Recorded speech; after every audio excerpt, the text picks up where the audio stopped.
दोस्तों नमस्कार, मेरा नाम जयप्रकाश नारायण यादव है और मैं आप लोग के लिए नया नया वीडियो लाता रहता हूं और आप लोग को शिक्षा अच्छी से अच्छी शिक्षा प्रदान करने का कोशिश करता रहता हूं। आज आप लोग के लिए संस्कृत में हम नया आपको लेके आए हैं वर्ण परिचय पर और इसमें हम आपको वर्ण के बारे में बतलाएंगे कि वर्ण है क्या, वर्ण के कितने भेद होते हैं और वर्ण कहते हैं किसे, है ना। तो चलते हैं ट्रिक की ओर और जानते हैं हम अपना टॉपिक पे कि आज हमें पढ़ना क्या है। तो आज हमें जो पढ़ना है वह हमारा वर्ण परिचय है। क्या है बाबू? वर्ण परिचय संस्कृत में पढ़ना है। वर्ण परिचय के बारे में संस्कृत में जानकारी लेना है, क्योंकि जिस तरह हिंदी में वर्ण परिचय है जान करके हम हिंदी के प्रत्येक शब्द को, वाक्य को लिखते हैं, उसी तरह संस्कृत में हम वर्ण परिचय को जानेंगे तभी हम संस्कृत में आगे बढ़ेंगे। तो संस्कृत में वर्ण परिचय जानना जरूरी है। तो वर्ण कहते किसको है? तो वर्ण उस मूलध्वनि को कहते हैं जिसे खंड या टुकड़े नहीं किए जा सकते। मतलब मुंह से निकलने वाला जो ऐसा ऐसा स्वर होता है, वैसा ध्वनि होता है, मुंह मुंह से निकलने वाला वैसा ध्वनि जिसे खंड या टुकड़े नहीं किए जा सकते, है ना। जिसे खंड या टुकड़े नहीं किए जा सकते। जैसे हम लिखते हैं क, जैसे हम क लिखते हैं तो इसको जब पढ़ते हैं कि क, है ना, तो इसमें क में क्या आ रहा है? अ आ रहा है। तो सबसे मूल ध्वनि जब इसको हलंत लगा देते हैं तो ये क जोड़ अ बराबर क होता है ना। तो ये आपका शुद्ध हो गया। क्या हो गया? ये शुद्ध हो गया। इसमें किसी की सम्मिलन नहीं है, किसी की सहमति नहीं है। तो वर्ण उस मूल ध्वनि को कहते हैं जिसे खंड या टुकड़े नहीं किए जा सकते। तो क को अब खंड या टुकड़ा नहीं किया जा सकता, ख हलंत को खंड या टुकड़ा नहीं किया जा सकता, ग हलंत को खंड या टुकड़े नहीं किए जा सकते, घ हलंत को नहीं किया जा सकता। तो इस तरह से जो दिया हुआ रहता है इसको हलंत बोलते हैं। इसको क्या बोलते हैं जी?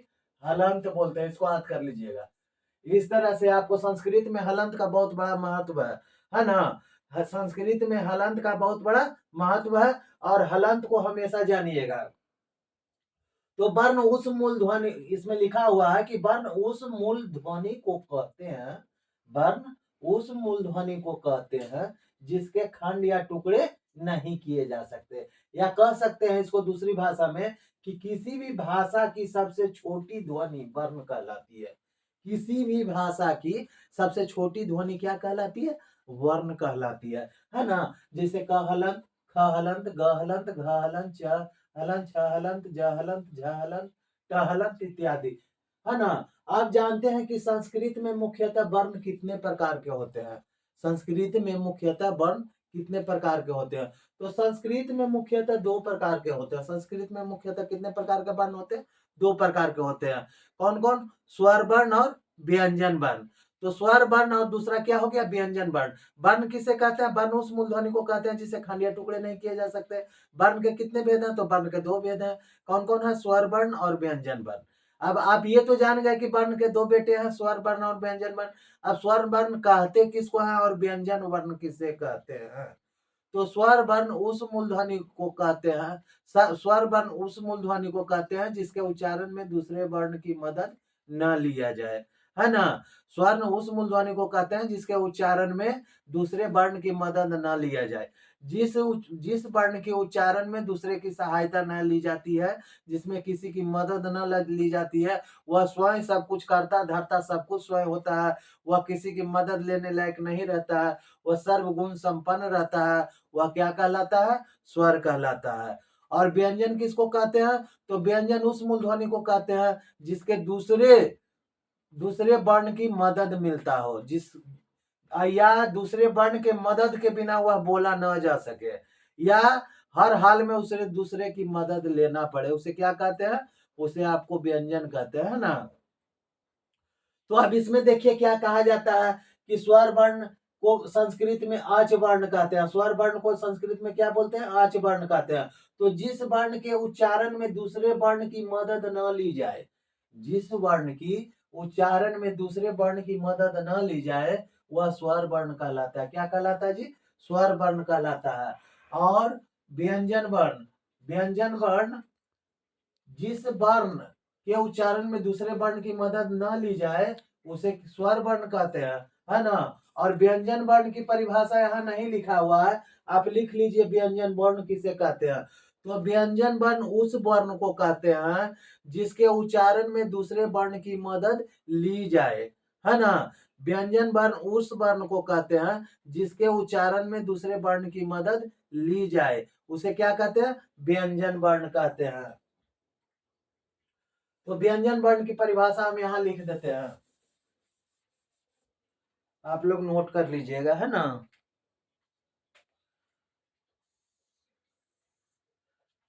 व्यंजन वर्ण, व्यंजन वर्ण, व्यंजन वर्ण,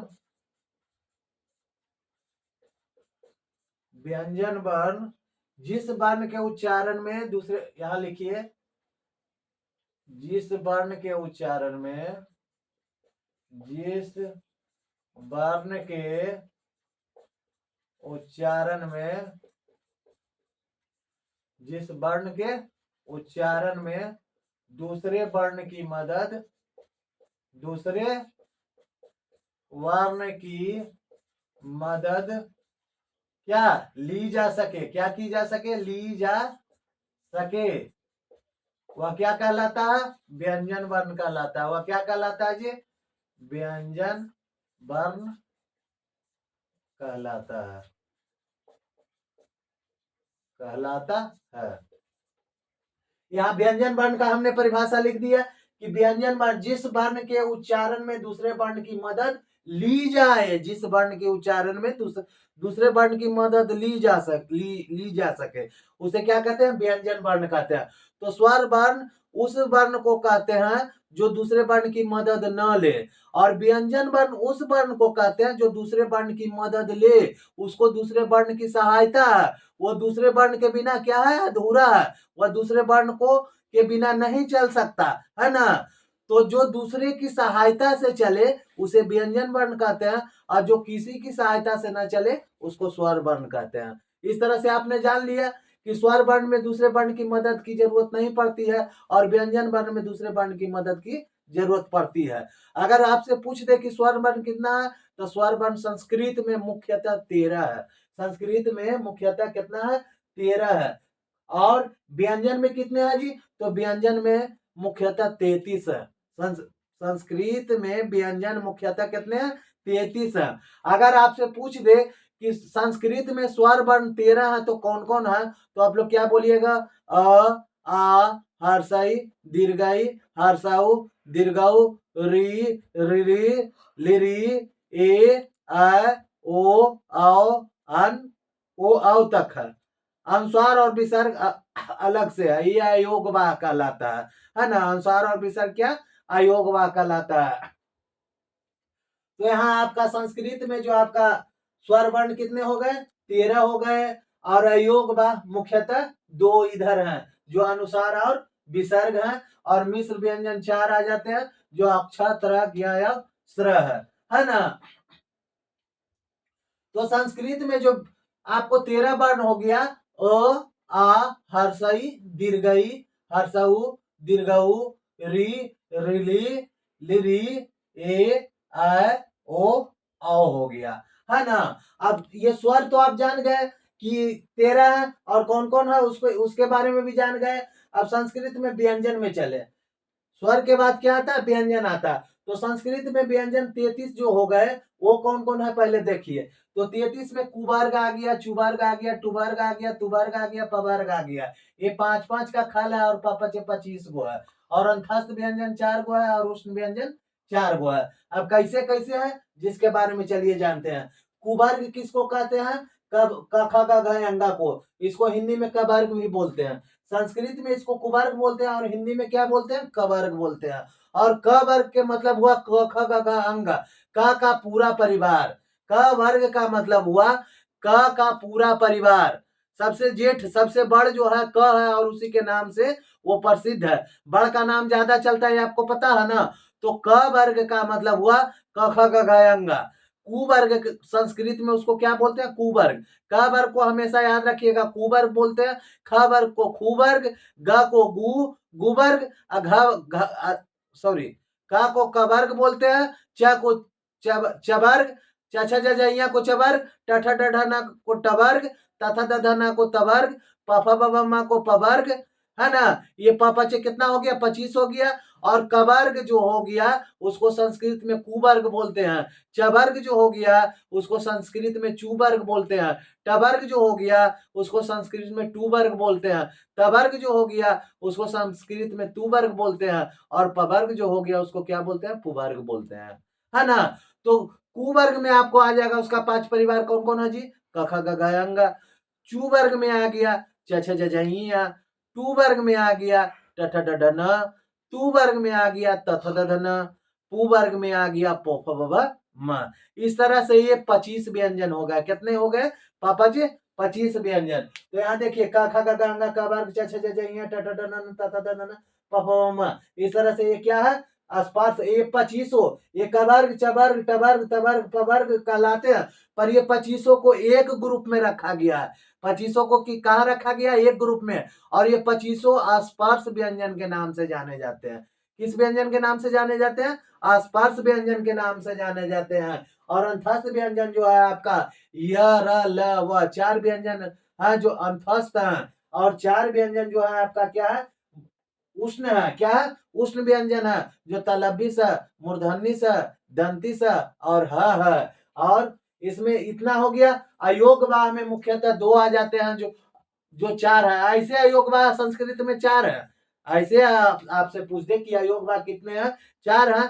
बट 2 का जो होता है पढ़ाई वेद मंत्र उच्चारण में होता है। हम लोग का काम वेद मंत्र तो नहीं करना है बाबू, हम लोग का अभी पुस्तक पढ़ना है। तो हम लोग पुस्तक में जो आने वाला है उस अनुसार और विसर्ग की बात करते हैं। जिस दिन वेद में पढ़ने के लिए आएगा उस दिन हम वेद के बारे में जानकारी देंगे। तो अभी हम लोग अनुस्वार और विसर्ग में जानते हैं। ये आपको अयोगवा हो गया। और मिश्र व्यंजन भी 4 है। मिश्र व्यंजन 4 है जो अक्षत्र ज्ञ और स्र है। जो अक्षत्र ज्ञ और स्र है। तो इस तरह से आपने वर्ग के बारे में जान लिया। वर्ण किसे कहते हैं, तो वर्ण उस मूल ध्वनि को कहते हैं जिसके खंड या टुकड़े नहीं किए जा सकते, या किसी भी भाषा की सबसे छोटी ध्वनि वर्ण कहलाती है। जैसे क हलंत, ख हलंत, ग हलंत, घ हलंत, च हलंत, छ हलंत, झ हलंत इत्यादि। संस्कृत में मुख्यतः वर्ण कितने प्रकार के होते हैं, 2 प्रकार के होते हैं, स्वर वर्ण और व्यंजन वर्ण। स्वर वर्ण को आच वर्ण बोलते हैं। स्वर वर्ण को क्या बोलते हैं, आच वर्ण। जिस वर्ण के उच्चारण में दूसरे वर्ण की मदद न ली जाए वह स्वर वर्ण कहलाता है। ये मुख्यतः कितने हैं, 46 है। संस्कृत में स्वर वर्ण की मुख्यतः 13। हर्षई दीर्घई हर्षऊ दीर्घऊ री री लिरी ये वो। संस्कृत में व्यंजन वर्ण की संख्या कितने हैं, 33 है। कुवर्ग चुवर्ग टुवर्ग तुवर्ग पुवर्ग, है ना। इस तरह से आपका ये आपको डिटेल पूरा दिया हुआ है। और अयोगवा भी आपको दिया हुआ, मिश्र धातु भी दिया हुआ है ना। तो आपको हम देखिए यहाँ जो है बता दिए हैं आपको। आगे यहाँ जो हम थोड़ा सा मिस्टेक खा गए थे दोस्तों, व्यंजन वर्ण का परिभाषा नहीं लिख पाए थे, इसलिए यहाँ स्वर वर्ण को आच वर्ण बोलते हैं और व्यंजन वर्ण को क्या बोलते हैं, हल वर्ण बोलते हैं। क्या बोलते हैं, हल वर्ण बोलते हैं। तो हल वर्ण को हम लिखना भूल गए थे और हम आपको इसीलिए यहाँ दे दिए हैं। यहाँ देखिए व्यंजन वर्ण को क्या बोलते हैं, हल वर्ण बोलते हैं। और यहाँ हल वर्ण आपको बता चुके हैं। अगर आपसे संस्कृत में पूछ दे कि हल वर्ण किसे कहते हैं, तो उसे आपको व्यंजन वर्ण का डेफिनेशन दे देना है। व्यंजन वर्ण किसे कहते हैं जिसका डेफिनेशन दे देना। आच वर्ण अगर आपसे पूछ दे कि संस्कृत में आच वर्ण किसे कहते हैं, तो आच वर्ण अगर आपसे पूछ दे तो आंख मूंद के स्वर वर्ण का परिभाषा दे देना है। तो इसीलिए आप आच वर्ण और स्वर वर्ण के बारे में भी जान गए। और स्वर वर्ण आच वर्ण और हल वर्ण के बारे में आपको पूरी तरह से जानकारी हो गया। अब ठीक है दोस्तों, तो अब ज्यादा समय न लेते हुए चलते हैं। अब मिलेंगे फिर नेक्स्ट वीडियो में। तब तक के लिए थैंक यू सो मच।